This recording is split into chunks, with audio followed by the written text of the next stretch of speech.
yang kami hormati pengawas beserta tamu undangan. Marilah kita panjatkan puji syukur kehadirat Allah SWT yang telah melimpahkan rahmat, taufik, hidayah serta inayahnya kepada kita semua, sehingga kita dapat berkumpul dalam acara presensi aksi nyata modul 14 budaya positif. Kedua kalinya salawat serta salam kita aturkan junjungan beliau Nabi Agung Muhammad sallallahu alaihi wasallam dengan ucapan lisan Allahumma shalli ala sayyidina Muhammad wa ala ali sayyidina Muhammad.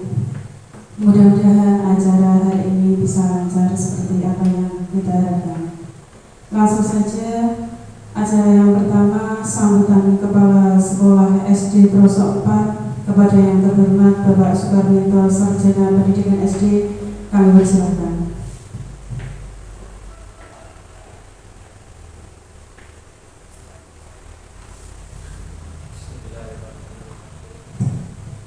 Assalamualaikum warahmatullahi wabarakatuh. Selamat siang dan salam sejahtera untuk kita semua. Bismillahirrahmanirrahim. Alhamdulillahirabbil alamin. Wa bihi nasta'inu ala umuri dunya. Wassalatu wassalamu ala asrofil anbiya'i wa imamil mursalin Sayyidina wa maulana Muhammadin wa ala alihi washabihi ajma'in. Qala Allahu fi kitabihil karim, a'udzu billahi minasyaitonir rajim. Bismillahirrahmanirrahim. Rabbi shrah li sadri wa yassir li amri wahlul 'uqdatam min lisani yafqahu qawli. La haula wa la quwwata illa billahil aliyyil azim. Yang kami hormati saudari saya Mbak Nurul Azizah Fitriana, nak kula nyeluk dan Ibu Bapak saya hormati, marilah pada siang ini kita menyanyikan puji syukur dari Allah Subhanahu wa taala karena masih diberi beberapa kenikmatan, utamanya nikmat kesehatan. Terlihat bahwa pada siang hari ini panjenengan semua bisa melalui pun ajeng-ajeng dan anak untuk mendatangi salah satu kegiatan program CGV angkatan ke-11 tahun 2024 yang saat ini panjenengan semua dirawat untuk nyengkuyung dan melaksanakan kegiatan dimensi budaya politik, diseminasi budaya politik pada siang hari ini. Mudah-mudahan perjalanannya nanti lancar. Sallallahu alaihi wasallam kepada baginda Rasulullah sallallahu alaihi wasallam yang telah memberikan berbagai macam tuntunan, pendidikan dan tarbiyah kepada kita untuk menuju keselamatan hidup dunia dan akhirat. Utamanya syafaatul uzma besok di yaumul qiyamah nanti di qauli Allahumma sholli ala sayyidina Muhammad wa ala sayyidina Muhammad. Ibu bapak hormati, rangkaian dari kegiatan CGV memang sangat melelahkan dan panjang. Mudah-mudahan teman saya yang masih timur ini diberikan kekuatan Allah Subhanahu wa taala, Tuhan Yang Maha Kuasa, agar cita-citanya nanti bisa berjalan dengan baik dan sukses berkah dorongan panjenengan, doa-doa panjenengan semua, juga berkah dari Allah Subhanahu wa taala dan atas ridhonya. Dengan ini maka Mbak Nana merasa terima kasih atas kerawan panjenengan semua. Saya yang merasa dituakan Ibu Bapak yang sudah tahu bahwa saya belum ada 3 minggu untuk membersamai rekan-rekan SD 4, tetapi telah banyak bergaul, bersinggungan, bersentuhan, baik ini melalui moral maupun material untuk kegiatan-kegiatan pendidikan ke depan. Oleh sebab itu mudah-mudahan saya yang dituakan di sini dapat membersamai sampai pensiun dan lalu tinggal beberapa bulan itu hanya tidak ini, mudah-mudahan sampai pensiun nanti bersama panjenengan semua demi lembaga yang sangat tercinta ini, SD Negeri Tercinta Trosor Pak. Ibu bapak yang saya hormati, mudah-mudahan perawat panjenengan nanti membawa berkah dan manfaat, utamanya manfaat kepada Mbak Nana dan akhirnya kepada panjenengan semua bagi yang dulu melaksanakan CGB dan yang lainnya. Oleh sebab itu sekali lagi saya merasa dituakan, mohon maaf dan matur nuwun atas kerawan panjenengan, dan sekali lagi hal-hal yang terkait dengan khilaf dan kekurangannya saya yang merasa dituakan memohonkan maaf yang setulus-tulusnya kepada panjenengan semua. Ngoten nggih. Mudah-mudahan amal baik panjenengan diterima oleh Allah Subhanahu wa taala. Saya hanya bisa mengucapkan semuanya saya kembalikan pada Allah Subhanahu wa taala. Kemudian yang terakhir, sambutan saya, insya Allah nanti saya tak berusaha sampai purna, sampai selesai, karena saya harus harus hidup yang satu jalan daripada saya nanti harus keluar, nanti akan saya tunggu bersama panjenengan semua. Ini yang bisa saya sampaikan. Sekali lagi mudah-mudahan sukses untuk Nana, berhasil untuk panjenengan semua, dan akhirnya membawa berkah untuk anak didik kita di lembaga SD-nya masing-masing. Demikianlah yang bisa saya sampaikan. Wallahu muwaffiq ila aqwamit thoriq. Ihdinas siratal mustaqim. Assalamualaikum warahmatullahi wabarakatuh. Yang terhormat Nurul Azizah Fitriana, kami persilakan. Terima kasih. Assalamualaikum warahmatullahi wabarakatuh. Kepada yang terhormat Bapak Soekarno selaku Kepala Sekolah SD Negeri Panoso, yang saya hormati Bapak Ibu tamu undangan yang sudah hadir dalam kegiatan siang hari ini. Di sini saya akan menjelaskan tentang budaya positif yang dapat membantu murid belajar dengan aman dan nyaman sesuai filosofi KHD Ki Hajar Dewantara. Gagasan pokok dalam kegiatan diseminasi ini yaitu yang pertama, mendemonstrasikan pemahaman mengenai konsep budaya positif, kemudian menerapkan strategi disiplin positif yang memerdekakan murid untuk menciptakan ekosistem sekolah aman dan berpihak kepada anak.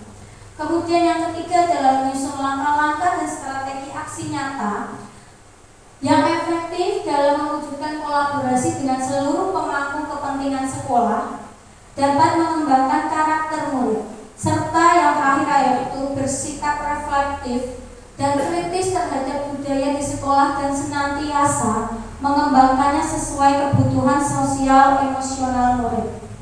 Untuk yang pertama yaitu untuk budaya positif sendiri itu ada 6, yaitu yang pertama disiplin positif dan nilai-nilai kebajikan universal, yang kedua teori, motivasi, hukuman dan penghargaan dan restitusi, yang ketiga yaitu keyakinan kelas, yang keempat kebutuhan dasar manusia dan dunia berkualitas, yang kelima posisi kontrol, dan yang keenam adalah segitiga restitusi. Untuk yang pertama yaitu sebelum kita membahas tentang budaya positif, kita harus mengetahui perubahan paradigma teori kontrol, yaitu yang pertama ilusi guru mengontrol murid. Pada dasarnya itu kita tidak bisa memaksa siswa untuk berbuat.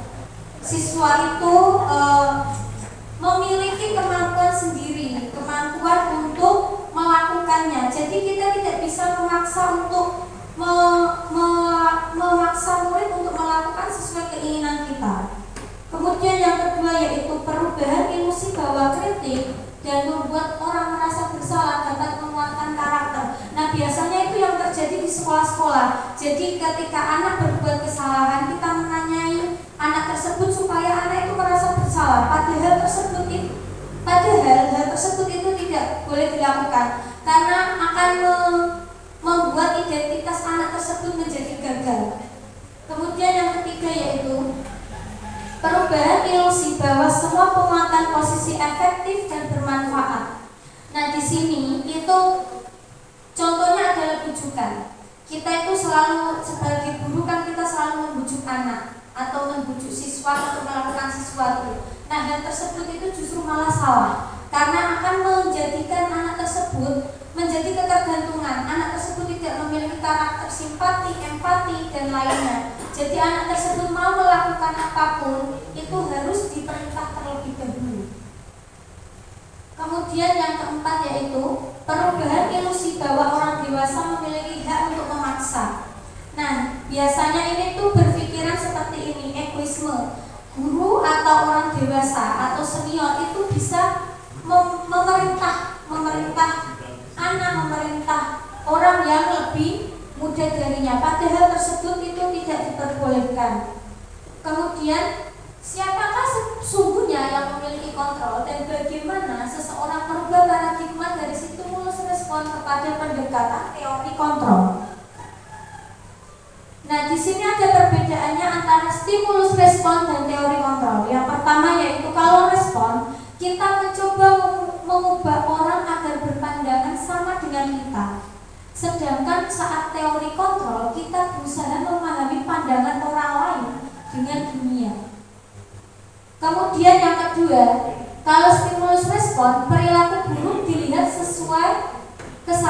sebagai suatu kesalahan. Sedangkan untuk teori kontrol, semua perilaku baik itu buruk maupun baik itu memiliki suatu tujuan. Terus yang ketiga adalah orang lain bisa mengontrol saya. Sedangkan di teori kontrol hanya Anda atau diri sendiri yang bisa mengontrol dirinya sendiri. Kemudian stimulus respon yang selanjutnya yaitu pemaksaan ada pada saat bujukan gagal. Padahal kalau di teori kontrol, kolaborasi dan konsensus menciptakan pilihan-pilihan baru. Kalau stimulus respon, perilaku buruk dilihat sebagai suatu kesalahan. Sedangkan untuk teori kontrol, semua perilaku baik itu buruk maupun baik itu memiliki suatu tujuan. Sedangkan di teori kontrol hanya Anda atau diri sendiri yang bisa mengontrol dirinya sendiri. Kemudian stimulus respon yang selanjutnya yaitu pemaksaan ada pada saat bujukan gagal. Padahal kalau di teori kontrol, kolaborasi dan konsensus menciptakan pilihan-pilihan baru. Dan yang terakhir, kalau di stimulus respon, model berpikirnya itu ada menang dan ada kalah. Tapi kalau di kontrol itu hanya menang saja. Jadi tidak ada yang menang, tidak ada yang kalah. Nah, ini disiplin positif. Menurut William Glasser, disiplin positif itu terdiri dari teori motivasi, kemudian nilai-nilai kebajikan, segitiga restitusi. Nah, yang pertama, Anda tidak bisa mengontrol orang lain, hanya Anda yang bisa mengontrol diri Anda. Makna disiplin di sini yaitu belajar kontrol diri dengan menggali potensi kita agar tercapainya tujuan mulia, yaitu sesuatu menjadi seseorang yang kita inginkan berdasarkan nilai-nilai yang kita hargai. Kemudian semua perilaku memiliki tujuan. Dari tersebut turun menjadi teori motivasi. Teori motivasi yaitu ada dua, ekstrinsik dan intrinsik. Kemudian turun lagi menjadi nilai-nilai kebajikan. Dan turun lagi menjadi keyakinan kelas. Selanjutnya model berpikir menang dan kolaborasi konsensus menciptakan pilihan-pilihan baru. Nah, di situ ada yang namanya posisi kontrol, kemudian segitiga restitusi. Posisi kontrol sendiri itu ada 5, yaitu sebagai penghukum, pembuat rasa bersalah, teman, pemantau, dan manajer. Sedangkan segitiga restitusi dalam penerapannya itu ada 3 hal. Yang pertama yaitu menstabilkan identitas, kemudian memvalidasi kebutuhan dan menanyakan keyakinan. Untuk yang terakhir dari tadi teori kontrol, yang terakhir yaitu realitas kebutuhan kita berbeda. Kita berusaha memahami pandangan orang lain tentang dunia. Setiap orang memiliki gambaran berbeda. Nah, di sini itu yang dimaksud adalah 5 kebutuhan dasar manusia, yaitu penguasaan, kasih sayang, kesenangan, kebebasan. Yang selanjutnya yaitu disiplin positif dan nilai-nilai kebajikan. Disiplin sendiri yaitu belajar. Makna disiplin berasal dari bahasa Latin yaitu disiplin, yang artinya belajar. Maknanya yaitu berkonotasi dengan disiplin diri dari murid-murid. Disiplin diri membuat orang menggali potensinya menuju sebuah tujuan apa yang dihargai. Namun dalam budaya kita, makna kata disiplin telah berubah menjadi sesuatu yang dilakukan seseorang pada orang lain untuk mendapatkan kepatuhan. Kecenderungan umum menghubungkan kata disiplin dengan ketidaknyamanan, bukan dengan apa yang kita hargai atau pencapaian tujuan mulia. Dalam penerapan disiplin kontrol, disiplin positif yang pertama yaitu mengajarkan anak bertanggung jawab, menumbuhkan kesadaran diri berdasarkan nilai-nilai kebajikan. Kemudian, sebagai pendidik, guru bertanggung jawab untuk mewujudkan budaya positif di lingkungan sekolah, memahami dan menyadari berdasarkan motivasi internal, bukan akibat dari pujian maupun hukuman. Kemudian, dalam mewujudkan budaya positif, memerlukan kerjasama yang baik antar warga negara atau antar warga sekolah atau kolaborasi. Kemudian, sebagai pendidik, guru bertanggung jawab untuk mewujudkan budaya positif di lingkungan sekolah, memahami dan menyadari berdasarkan motivasi internal, bukan akibat dari pujian maupun hukuman. Kemudian kerjasama yang baik akan terjalin adanya komunikasi, kolaborasi, serta toleransi. Jika budaya positif terwujud, maka akan tercipta murid yang merdeka, guru yang mendukung, dan menguatkan serta lingkungan yang nyaman. Dalam nilai-nilai kebajikan universal, di sini tuh nilai-nilai kebajikan adalah sifat-sifat positif. Sifat-sifat positif yang merupakan tujuan mulia yang ingin dicapai. Nilai-nilai tersebut bersifat universal, lintas bahasa, suku bangsa, agama maupun latar belakang. Dengan mengaitkan nilai-nilai kebajikan yang diyakini seseorang, maka motivasi intrinsiknya akan terbangun, sehingga menggerakkan motivasi dari dalam untuk mendapatkan capaian tujuan mulia yang diinginkan. Nilai-nilai kebajikan yang ingin dicapai oleh setiap anak Indonesia kita kenal sebagai profil pelajar Pancasila. Nah, ini nilai-nilai kebajikan universal. Jadi yang akan dicapai setiap siswa itu adalah profil pelajar Pancasila yang terdiri dari beriman, bertakwa kepada Tuhan Yang Maha Esa, dan berakhlak mulia. Kemudian mandiri, bernalar kritis, kreatif, bergotong royong, berkebinekaan global. Nah, di sini pasti kalau Bapak Ibu guru pasti sudah hafal lagu profil pelajar Pancasila ya. Mari kita nyanyikan bersama-sama ya. Beriman dan bertakwa pada Tuhan Yang Esa, dan berakhlak mulia, berkebinekaan global, gotong royong mandiri, kreatif dan bernalar kritis. Pelajar Pancasila, beriman dan bertakwa pada Tuhan Yang Esa, dan berakhlak mulia, berkebinekaan global, gotong royong mandiri.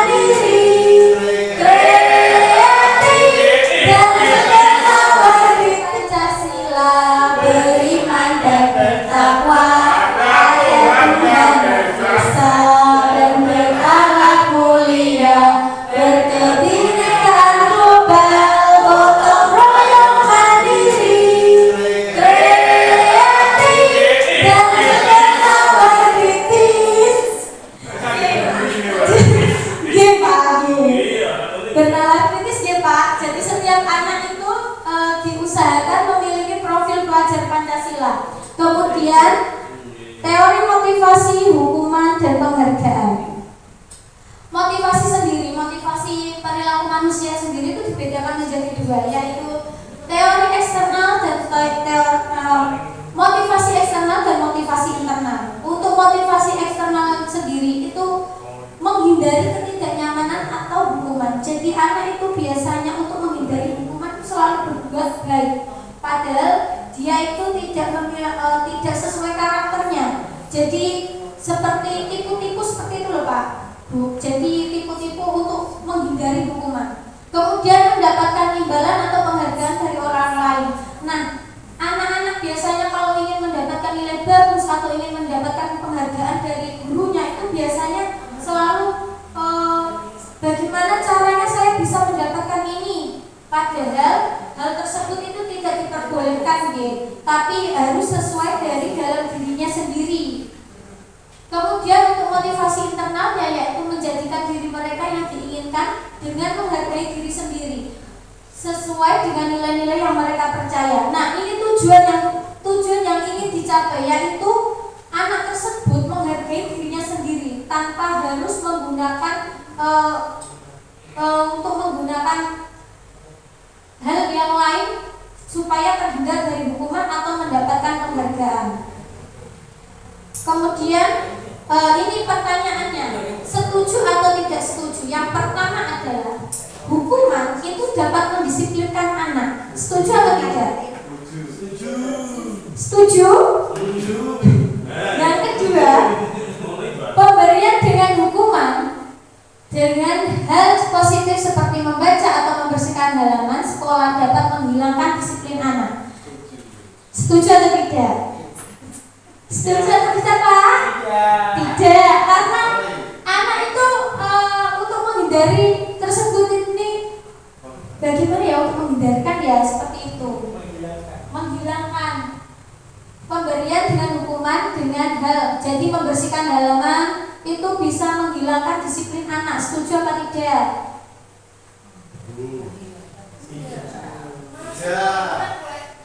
Tidak setuju atau setuju? Tidak setuju. Kemudian yang ketiga adalah memberikan penghargaan dapat meningkatkan motivasi belajar anak. Jadi setuju. Semangat ya jawaban yang terakhir.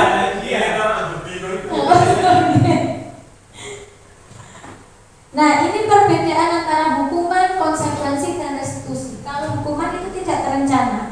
Jadi hukuman itu bersifat satu arah, bisa berupa hukuman fisik, psikis, atau kata-kata kasar. Sedangkan konsekuensi itu bersifat terencana. Sudah disepakati, bentuk-bentuk konsekuensinya dibuat oleh guru, biasanya melalui diskusi. Kemudian restitusi, proses menciptakan kondisi bagi murid untuk memperbaiki kesalahan dan secara kolaboratif untuk mencari solusinya sendiri. Nah, ini hukuman oleh penghargaan. Hukuman dan penghargaan adalah sifatnya sama. Aslinya itu hukuman dan penghargaan adalah sifatnya sama. Sama-sama bersifat meminta atau membujuk dengan tujuan tertentu dari orang yang meminta, sehingga hal tersebut menyebabkan ketergantungan. Hukuman itu tidak terencana. Jadi hukuman itu bersifat satu arah, bisa berupa hukuman fisik, psikis, atau kata-kata kasar. Kemudian dampak dari pemberian penghargaan yaitu pengaruh jangka pendek dan jangka panjang. Penghargaan menghukum, penghargaan mengurangi ketepatan, penghargaan tidak efektif, penghargaan merusak hubungan, penghargaan menurunkan kualitas, penghargaan mematikan kreativitas, dan penghargaan mengurangi motivasi intrinsik.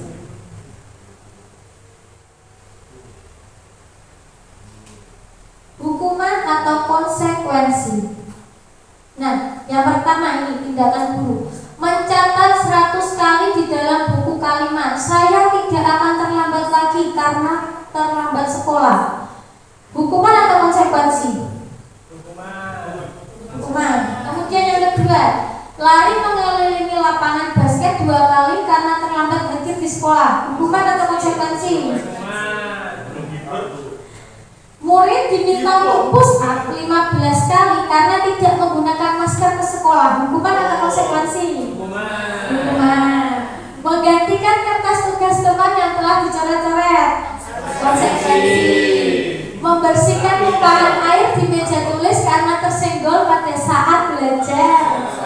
Konsekuensi. Murid disuruh untuk mengenakan sepatu seharian di sekolah karena tidak mengenakan sepatu hitam. Hukuman. Lari mengelilingi lapangan basket 2 kali karena terlambat 10 menit untuk pelajaran PJOK. Konsekuensi. Kita lihat jawabannya ya Bapak Ibu. Bagaimana? Sesuai jawabannya tadi? Sesuai. Jadi hukuman dan konsekuensi itu berbeda ya. Hukuman itu tidak didiskusikan terlebih dahulu, tidak disepakati. Kalau konsekuensi itu disepakati. Nah, perbedaan hukuman dan konsekuensi. Untuk hukuman, sesuatu yang menyakitkan harus terjadi. Jadi anak-anak itu kalau dihukum menyakitkan loh Bapak Ibu. Sakit loh mereka hatinya. Sakit banget. Kalau konsekuensi itu sesuatu yang harus terjadi karena sudah adanya kesepakatan atau keyakinan tersebut. Kemudian hukuman membuat anak sakit tadi, bisa sakit fisik maupun sakit hati. Kalau konsekuensi, mungkin anak akan merasa tidak nyaman saja. Kalau hukuman, anak membenci disiplin. Kalau tadi semisal telat berangkat sekolah disuruh lari ke lapangan 15 kali contohnya, besoknya bisa jadi anak tersebut tidak usah berangkat. Nah kalau telah disuruh lari, mending tidak berangkat. Kira Bapak Ibu. Nah kalau konsekuensi, anak menghargai disiplin. Jadi biasanya itu anak dipanggil, ditanyain, divalidasi dulu kesalahannya apa. Kemudian kalau hukuman itu bersifat paksaan. Kalau konsekuensi, stimulus tanggapan. Kemudian hukuman mendorong anak menyakiti diri sendiri. Kalau konsekuensi mendorong anak agar mudah menyesuaikan dirinya. Hukuman membentuk konsep diri yang buruk, sedangkan konsekuensi konsep diri anak yang baik. Hukuman anak belajar untuk menyembunyikan kesalahan. Jadi anak-anak belajar menyembunyikan kesalahan supaya tidak dihukum. Sedangkan konsekuensi anak akan mematuhi peraturan. Nah hukuman itu anak akan merasa marah, memiliki rasa bersalah, dipermalukan, merasa tak dihargai. Kalau konsekuensi kemungkinan adanya kehilangan hak, dibuat tidak nyaman, serta diasingkan, tapi sifatnya hanya sementara. Segitiga restitusi. Nah, segitiga restitusi sendiri adalah proses menciptakan kondisi bagi murid untuk memperbaiki kesalahan mereka, sehingga mereka bisa kembali pada kelompok mereka dengan karakter yang lebih kuat. Segitiga restitusi juga merupakan proses kolaboratif yang mengajarkan murid untuk mencari solusi untuk masalah mereka dan membantu murid berpikir tentang orang seperti apa yang mereka ingin menjadi dan bagaimana mereka harus memperlakukan orang lain.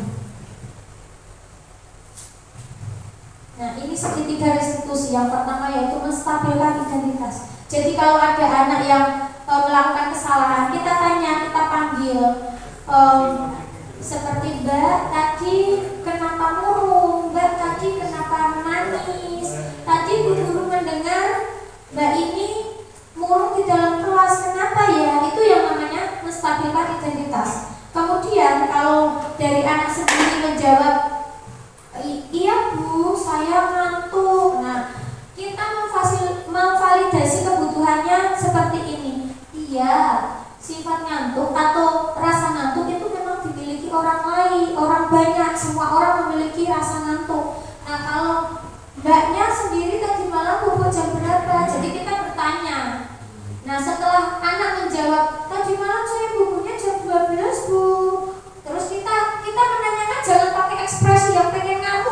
Bapak Ibu kita juga harus halus, lembut, pakai senyuman seperti itu. Kalau orang lain aja dikasih wajah yang murung, wajah yang garang itu gimana kira?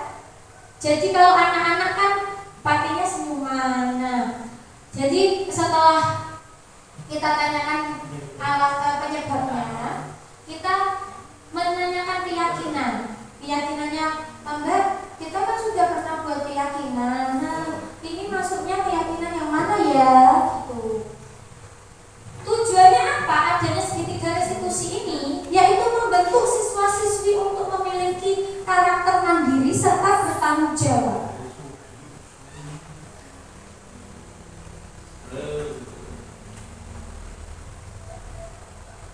Nah, segitiga restitusi ini untuk membuat anak merasa gagal karena berbuat salah menjadi positif terhadap dirinya. Dalam hal menstabilkan identitas itu biasanya guru berkata, nah ini keyakinan kelas. Mungkin untuk beberapa guru sudah pernah melakukan ya yang keyakinan kelas ya.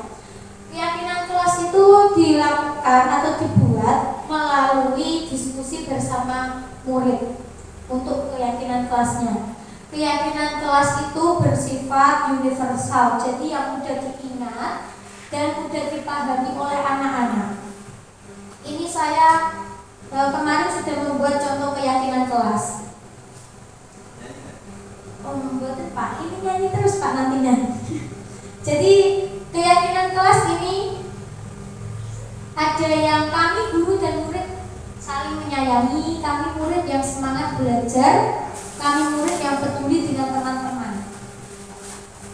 Dari kedua gambar ini, manakah yang termasuk keyakinan kelas? Yang sebelah kanan atau sebelah kiri? Kesepakatan kelas, sama-sama ada tulisan kesepakatan kelasnya.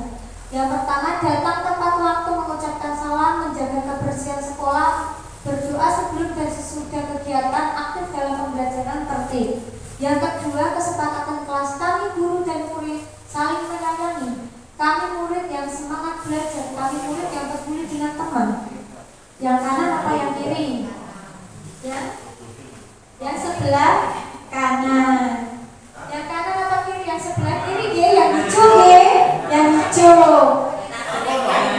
Yang sini kanan. Berarti kalau di sini kiri. Yang mana hijau deh? Ya, yang termasuk keyakinan kelas. Aku bingung Pak. Keyakinan sekolah atau keyakinan kelas. Nah ini selalu kembalikan buku ke tempatnya, termasuk keyakinan apa tidak? Peraturan atau keyakinan? Keyakinan. Kemudian dilarang mengganggu orang lain. Hadir di klub sekolah 15 menit. Nah, kita lihat deh. Nah, ini termasuk selalu kembalikan buku ke tempatnya, masuknya ke keyakinan kelas tanggung jawab. Kemudian dilarang mengganggu orang lain, masuknya menghormati orang lain. Hadir di sekolah 15 menit sebelum pembelajaran, dimulai menghormati orang lain dan berkomitmen. Dilarang melakukan kekerasan, keselamatan, menghormati orang lain. Dilarang menggunakan narkoba, kesehatan, bergantian atau menunggu giliran, menghormati orang lain, bersabar. Gunakan masker, kesehatan dan keselamatan. Jangan berlari di kelas, kesehatan dan keamanan. Keselamatan dan keamanan. Kemudian kebutuhan dasar manusia. Jadi kebutuhan dasar manusia itu ada 5. Yang pertama yaitu bertahan hidup, kemudian penguasaan, kesenangan, kebebasan dan kasih sayang, serta rasa diterima. Yang pertama yaitu bertahan hidup. Hal ini tuh biasanya bertahan hidup, kesehatan, tentang kesehatan, rumah, makanan, seperti kebutuhan pokok atau kebutuhan primer. Nah, kalau untuk penguasaan. Kebutuhan dalam mencapai sesuatu menjadi kompeten, terampil, diakui, serta prestasi dan keterampilan didengarkan dan memiliki rasa harga diri. Jadi kemudian kesenangan, kebutuhan akan kesenangan bermain dan tertawa. Glasser menghubungkan kebutuhan akan kesenangan dengan wilayah anak-anak, dan kebutuhan kesenangan biasanya mereka menikmati apa yang mereka lakukan. Kalau kebutuhan kesenangan ini biasanya itu terjadi kalau di dalam kelas ada anak yang murung, terus tidak semangat belajarnya, motivasinya kurang. Nah, bisa jadi kebutuhan kesenangannya ini kurang dalam pembelajaran pada hari itu. Terus kemudian kebutuhan kasih sayang dan rasa diterima. Kebutuhan ini meliputi hubungan dan koneksi sosial, kebutuhan menerima kasih sayang. Kebutuhan ini berhubungan dengan orang lain seperti teman, keluarga, binatang peliharaan, kelompok, atau lainnya. Kebutuhan kebebasan. Kebutuhan ini meliputi kemandirian, otonomi, dan memiliki pilihan dan mampu mengendalikan arah hidup seseorang. Dalam hal ini anak-anak menyukai hal dan menginginkan pilihan. Mereka perlu banyak bergerak, suka mencoba, dan tidak mudah terpengaruh orang lain serta mencoba hal yang baru. Nah, ini keyakinan kelas. Mungkin untuk beberapa guru sudah pernah melakukan ya yang keyakinan kelas ya. Keyakinan kelas itu dilakukan atau dibuat melalui diskusi bersama murid untuk keyakinan kelasnya. Keyakinan kelas itu bersifat universal, jadi yang mudah diingat dan mudah dipahami oleh anak-anak. Ini saya kemarin sudah membuat contoh keyakinan kelas. Membuat Pak, ini nyanyi terus Pak nantinya. Jadi keyakinan kelas ini ada yang kami guru dan murid saling menyayangi, kami murid yang semangat belajar, kami murid yang peduli dengan teman-teman. Dari kedua gambar ini, manakah yang termasuk keyakinan kelas? Yang sebelah kanan atau sebelah kiri? Kesepakatan kelas, sama-sama ada tulisan kesepakatan kelasnya. Yang pertama, datang tepat waktu, mengucapkan salam, menjaga kebersihan sekolah, berdoa sebelum dan sesudah kegiatan, aktif dalam pembelajaran, tertib. Yang kedua, kesepakatan kelas, kami guru dan murid saling menyayangi. Kami murid yang semangat belajar, kami murid yang peduli dengan teman. Yang kanan apa yang kiri? Ya? Yang sebelah kanan. Yang kanan apa kiri? Yang sebelah kiri dia yang hijau ya, yang hijau. Yang sini kanan. Berarti kalau di sini kiri. Yang mana hijau deh? Yang termasuk keyakinan kelas. Aku bingung Pak. Keyakinan sekolah atau keyakinan kelas. Nah ini. Selalu kembalikan buku ke tempatnya, termasuk keyakinan apa tidak? Itu peraturan. Peraturan atau keyakinan? Keyakinan. Kemudian dilarang mengganggu orang lain. Hadir di klub sekolah 15 menit. Nah, kita lihat deh. Nah, ini termasuk selalu kembalikan buku ke tempatnya, masuknya ke keyakinan kelas tanggung jawab. Kemudian dilarang mengganggu orang lain, masuknya menghormati orang lain. Hadir di sekolah 15 menit sebelum pembelajaran, dimulai menghormati orang lain dan berkomitmen. Dilarang melakukan kekerasan, keselamatan, menghormati orang lain. Dilarang menggunakan narkoba, kesehatan. Bergantian atau menunggu giliran, menghormati orang lain, bersabar. Gunakan masker, kesehatan dan keselamatan. Jangan berlari di kelas, kesehatan dan keamanan. Keselamatan dan keamanan. Dalam penerapan disiplin kontrol, disiplin positif yang pertama yaitu mengajarkan jawab, menumbuhkan kesadaran diri berdasarkan nilai-nilai kebajikan. Kemudian sebagai pendidik, guru bertanggung jawab untuk mewujudkan budaya positif di lingkungan sekolah, memahami dan menyadari berdasarkan motivasi internal, bukan akibat dari ujian maupun hukuman. Kemudian dalam mewujudkan budaya positif memerlukan kerjasama yang baik antar warga negara atau antar warga sekolah atau kolaborasi. Kemudian kerjasama yang baik akan terjalin adanya komunikasi, kolaborasi, serta toleransi. Jika budaya positif terwujud, maka akan tercipta murid yang merdeka, guru yang mendukung dan menguatkan serta lingkungan yang nyaman. Kemudian kebutuhan dasar manusia. Jadi kebutuhan dasar manusia itu ada 5. Yang pertama yaitu bertahan hidup, kemudian penguasaan, kesenangan, kebebasan dan kasih sayang, serta rasa diterima. Yang pertama yaitu bertahan hidup. Hal ini tuh biasanya bertahan hidup kesehatan, tentang kesehatan, rumah, makanan, seperti kebutuhan pokok atau kebutuhan primer.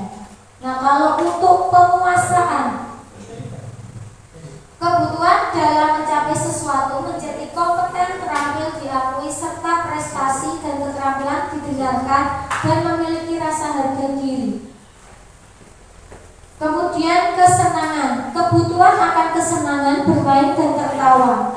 Glasser menghubungkan kebutuhan akan kesenangan dengan gelayan anak-anak, dan kebutuhan kesenangan biasanya mereka menikmati apa yang mereka lakukan.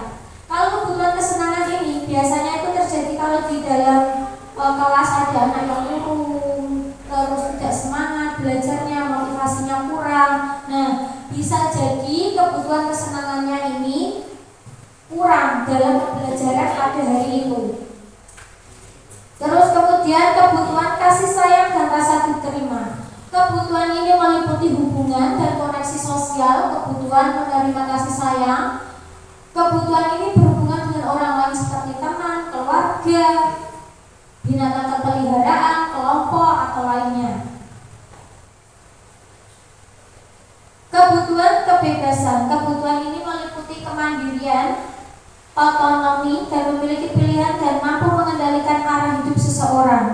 Dalam hal ini anak-anak menyukai hal dan menginginkan pilihan mereka perlu banyak bergerak, suka mencoba dan tidak mudah terpengaruh orang lain serta mencoba hal yang baru.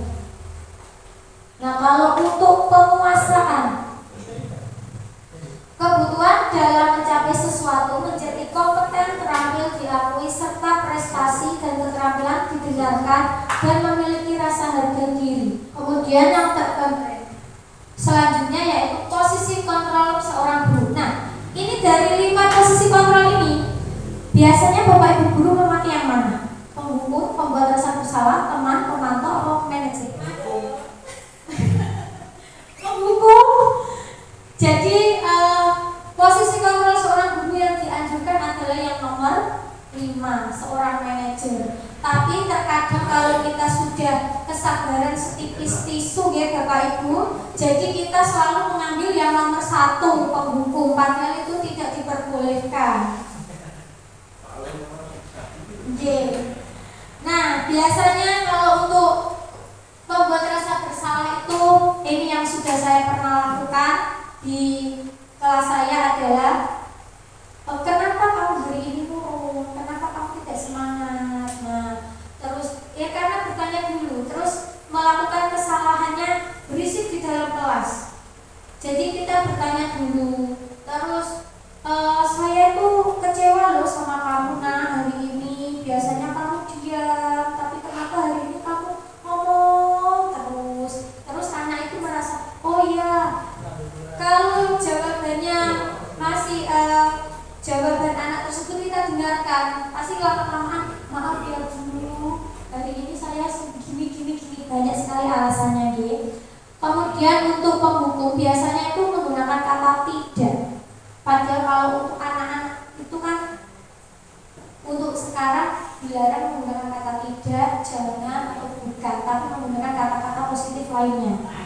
Sebagai teman, ayolah lakukan demi ibu bapak. Biasanya ini tuh siswa-siswa yang mau lomba, berikan yang terbaik demi ibu bapak, guru. Bapakmu udah ngomong loh, ayo demi ibumu. Seperti itu. Jadi seperti temannya, kita memberikan semangat tapi seperti temannya sendiri. Kemudian apakah kamu mau menjadi mendapatkan stiker bintang hari ini sebagai pemantau? Jadi ini yang sudah saya pernah lakukan. Setiap anak yang mendapatkan memiliki karakter yang baik pada hari itu, membantu teman atau menyapu secara inisiatif sendiri, itu selalu saya berikan stiker bintang. Memang asli stiker bintang dan nanti ditempelkan. Terus nanti saat 1 minggu nanti dihitung stikernya siapa yang paling banyak, seperti itu. Kemudian sebagai manajer, nah ini yang sangat-sangat dianjurkan untuk Bapak Ibu guru sebagai manajer. Jadi kita berdiskusi bagaimana menyelesaikan masalah ini. Jadi anak tidak ketergantungan. Jadi anak itu mencoba untuk berpikir, oh kalau saya memiliki masalah seperti ini, penyelesaiannya seperti ini, seperti itu. Terus dalam nilai-nilai kebajikan universal, di sini tuh nilai-nilai kebajikan adalah sifat-sifat positif. Sifat-sifat positif yang merupakan tujuan mulia yang ingin dicapai. Nilai-nilai tersebut bersifat universal, lintas bahasa, suku bangsa, agama maupun latar belakang.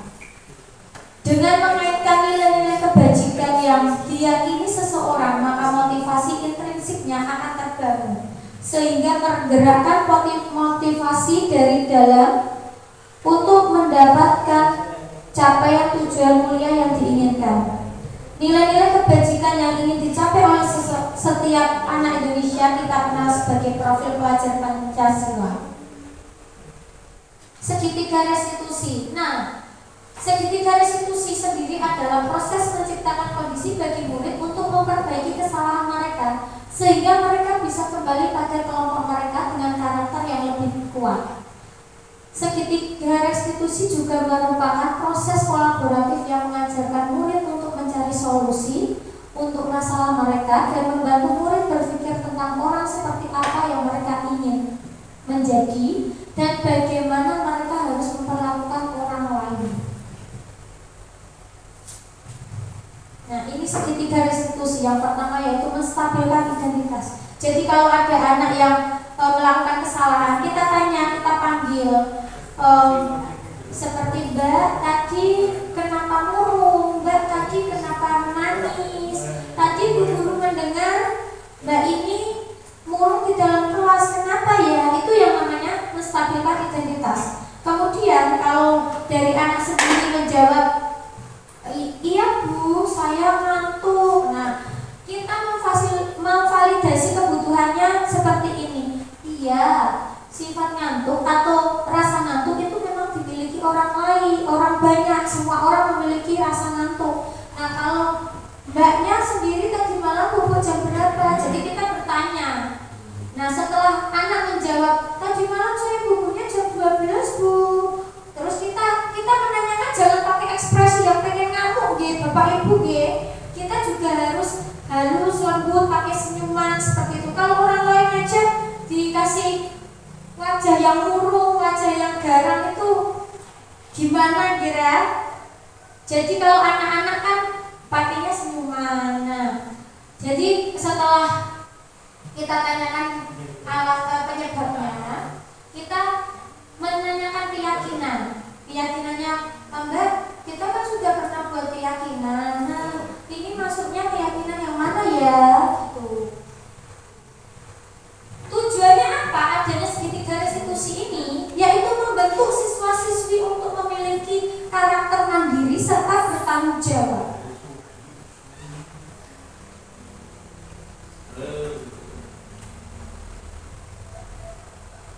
Nah, segitiga restitusi ini untuk membuat anak merasa gagal karena berbuat salah menjadi positif terhadap dirinya. Dalam hal menstabilkan identitas itu biasanya guru berkata, berbuat salah itu hal yang manusiawi.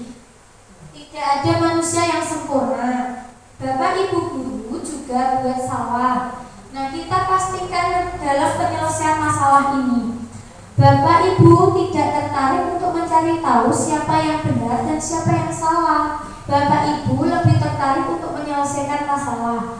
Kalau kamu menyalahkan dirimu sendiri terus-menerus, apakah kamu bersikap baik pada dirimu sendiri? Nah, di sini itu supaya anak bisa berpikir dan jadi memutuskan tidak menyalahkan dirinya serta tidak menyalahkan orang lain. Kemudian dalam validasi kebutuhan, biasanya guru berkata kalau untuk anak-anak itu, kamu bisa saja kan melakukan hal yang lebih buruk, tapi kamu tidak melakukannya, supaya anak itu, oh iya saya kan bisa seperti ini ya, kenapa saya tidak lakukan? Padahal oh berarti saya itu masih seperti itu.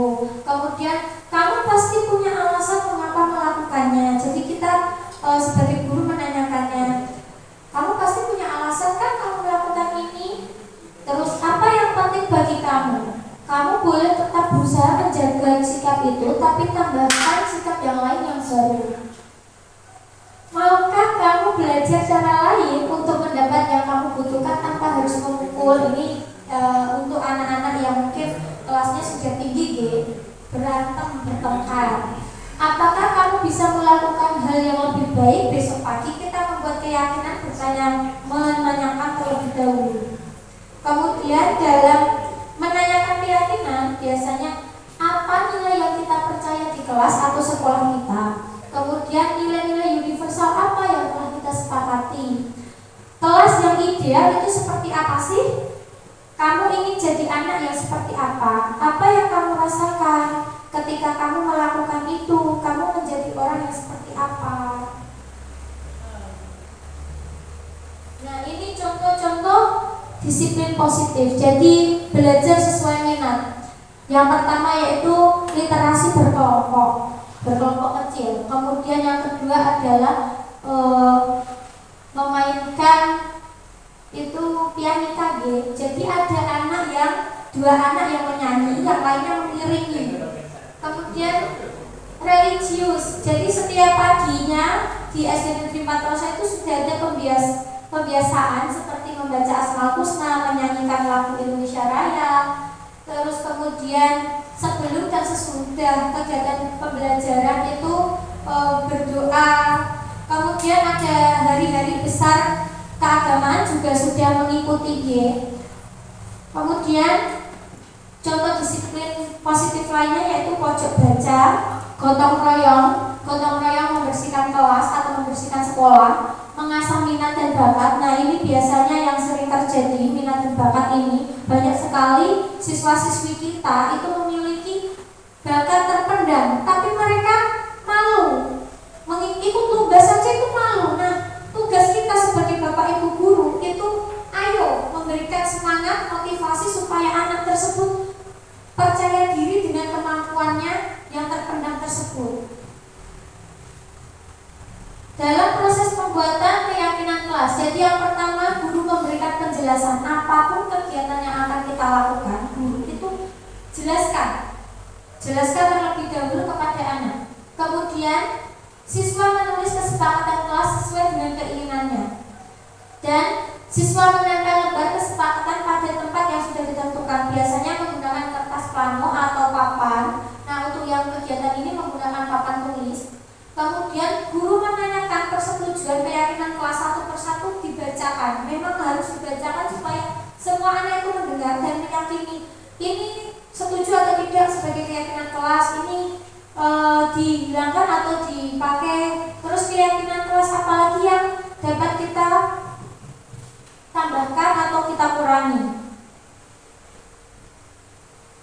Nah, ini refleksinya. Jadi refleksi pada pembelajaran, bagaimana perasaan kamu setelah belajar hari ini. Jadi banyak sekali jawaban, ada yang senang, ada yang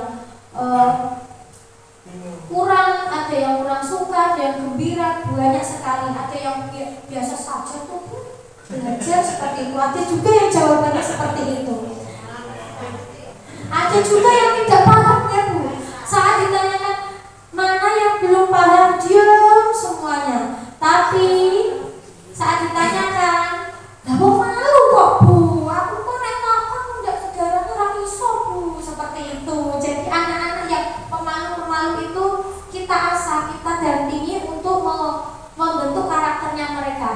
Nah, kesimpulan dari materi tadi budaya positif, yaitu budaya positif tidak dapat terwujud dengan serta-merta, butuh pembiasaan yang dilakukan secara kontinu atau setiap hari atau sering dilakukan, serta tidak dapat dilakukan sendiri. Jadi dalam budaya positif itu, contohnya saya di sekolah saya juga saya tidak bisa melaksanakan budaya positif sendirian. Jadi saya butuh guru-guru yang lain, rekan sejawat, bapak kepala sekolah, wali kelas, wali murid, kemudian guru-guru mapel, karena menciptakan budaya positif itu tidak bisa dilakukan sendiri, tapi harus berkolaborasi.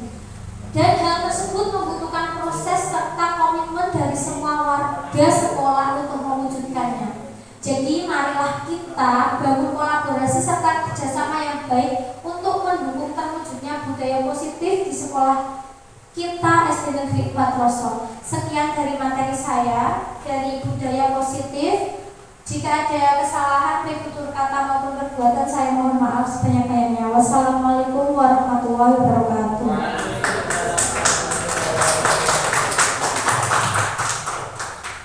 Ya, ini Bu, terima kasih ya atas penjelasannya tadi, sangat bagus sekali untuk penerapan disiplin positif di sekolah-sekolah kita terutamanya. Nah ini Bu, saya mau tanya, kan kalau keyakinan kelas di kelas 4, 5, 6 itu kan anak-anaknya sudah ya dolor lah. Nah, jadi kalau ditanya untuk membuat keyakinan kelas itu pasti bisa, kalau memang sudah dulu. Tapi untuk kelas 1, kelas 2, ya kelas 3 itu cara menggugahnya biar bisa keluar untuk membuat keyakinan kelas itu bagaimana? Ya, cukup Bu, terima kasih. Terima kasih atas pertanyaannya. Untuk keyakinan kelas, dalam membuat keyakinan kelas pada kelas rendah pertanyaannya. Jadi kita mendampingi satu persatu anak. Jadi untuk menulis saja kadang untuk kelas 1 ada yang belum bisa. Jadi kita pertama-tama kita sudah membuat keyakinan kelas terlebih dahulu sendiri. Kemudian kita tempelkan atau ditaruh di slide. Kemudian kita bacakan satu persatu. Jadi kita langsung ke persetujuan. Ayo anak-anak, kalau kita datang tepat waktu, bagaimana, setuju atau tidak? Seperti itu untuk yang kelas rendah. Seperti itu Bu, jawaban dari saya. Terima kasih. Iya, dipancing. Iya, memang kalau kelas 1, 2, 3 kan harus masih pancingan, karena untuk kita kembali lagi ke literasi. Kelas 1 saja itu literasinya masih sangat kurang, apalagi untuk disuruh menulis gitu kan. Jadi kita harus memancing mereka menggunakan, kita sendiri mengalahi, sudah membuat keyakinan kelas, kemudian kita bacakan satu persatu. Nah, pasti kan ada anak yang bertanya, Bu, datang tepat waktu ini apa Bu? Apa Bu datang tepat waktu itu Bu? Pasti kan seperti itu. Biasanya kan jangan terlambat, biasanya seperti itu kan kalau di TK-TK. Nah, jadi kita harus menjelaskan. Jadi setelah membaca, terus kita menanyakan persetujuan, kita menjelaskan datang tepat waktu itu berarti jam 7 sudah sampai sini anak-anak, sudah mengikuti kegiatan, membaca Asmaul Husna. Seperti itu Bu, jawaban dari saya. Terima kasih. Ada yang mau ditanyakan lagi? Mau bertanya? Terima kasih atas waktu yang diberikan. Saya mau tanya Bu, karena tadi sudah dijelaskan tentang segitiga restitusi, yang saya tanyakan bagaimana cara menerapkan segitiga restitusi pada kelas rendah, ya seperti itu. Ya, terima kasih. Untuk segitiga restitusi sendiri itu memang ada 3 hal, yaitu identitas tadi, terus validasi kebutuhan, kemudian keyakinan, menanyakan keyakinan. Kalau untuk kelas tinggi mungkin kita panggil face to face, satu tatap muka, itu masih tidak apa-apa Bu, seperti itu. Masih bertanya, dikasih pertanyaan menjawab, dikasih pertanyaan menjawab, seperti itu. Tapi kalau kelas rendah bagaimana? Biasanya itu justru malah sebelum kita panggil sudah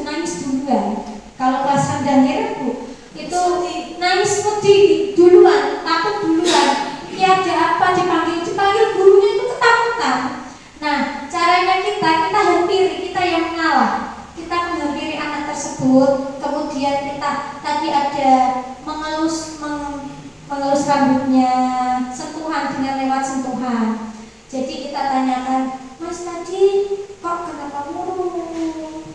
Kenapa tadi pensilnya Mas di sana diambil? Jadi kita melalui sentuhan terlebih dahulu, terus dengan nada bicara yang tidak membentak, tidak keras itu. Jadi kalau dalam restitusi segitiga restitusi untuk kelas rendah, kita melalui sentuhan pertama, yang kedua menggunakan suara yang lembut serta tidak menakutkan untuk anak-anak. Terus yang ketiga, anak akan menjawab dengan jujur. Seperti itu, Bu. Terima kasih. Ada yang mau ditanyakan lagi?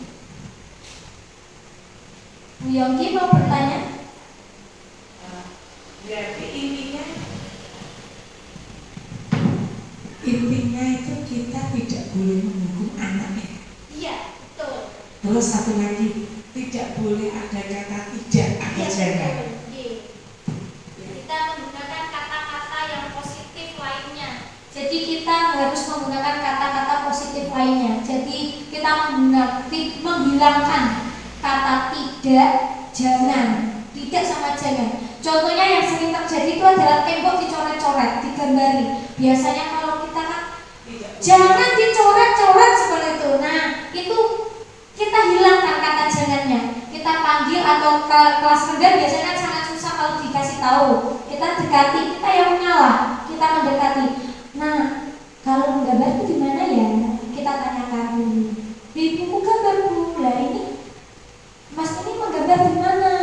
Betul apa tidak? Seperti itu. Jadi kita bertanya, lebih aktif untuk bertanya seperti itu.